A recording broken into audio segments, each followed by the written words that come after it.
Salut les amis, salut tout le monde et bienvenue encore une fois de plus sur votre chaîne d'information préférée Info en Afrique. Aujourd'hui, nous allons faire un petit tour du côté du Mali où la lutte contre les terroristes et les pharma frappe du côté des GAT.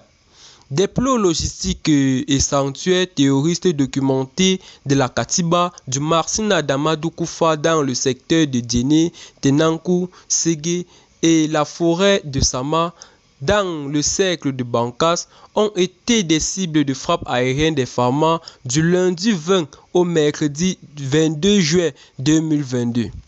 Eh bien les amis, pour plus dans ce sujet, c'est parti après notre petit générique. Bon visionnage les amis.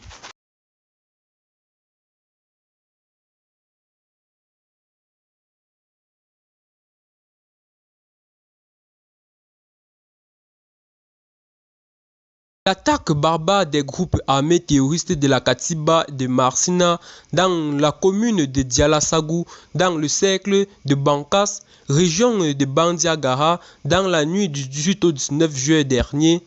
a fait plusieurs dizaines de personnes tuer, des boutiques et greniers incendiés et des bétails emportés.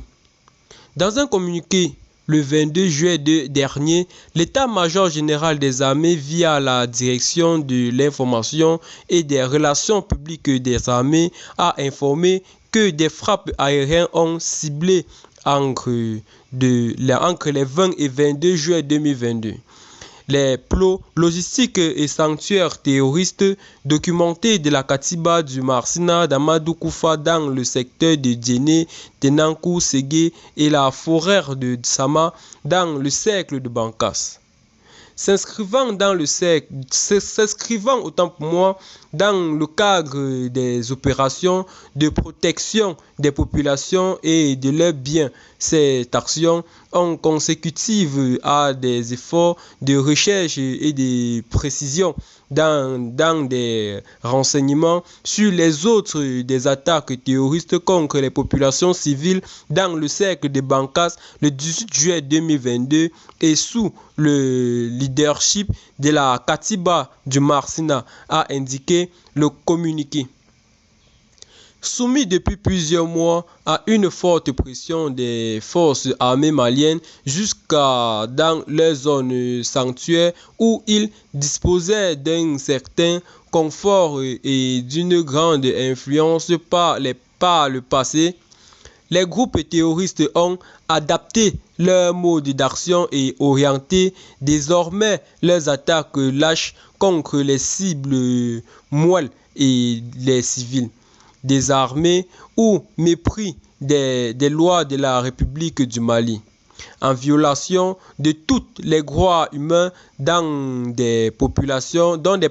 autant pour moi et de toutes les règles relatives du droit international humanitaire. L'état-major général des armées continuera rassurant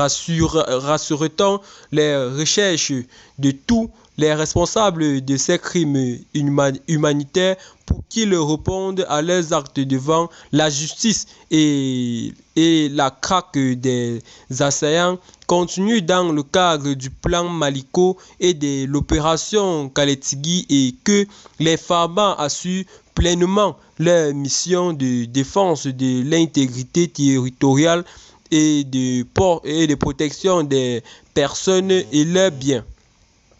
L'état-major général des armées rappelle que les pharma restent engagées et respectueuses dans les strictes règles d'engagement qui encadrent leurs actions, poursuivent leurs communiqués. Et bien les amis, c'est dans ce part que nous allons nous séparer pour ce qui est de notre petite partie d'information. Si vous avez aimé la vidéo, n'oubliez surtout pas de liker et la partager à vos amis si ce n'est pas encore fait, de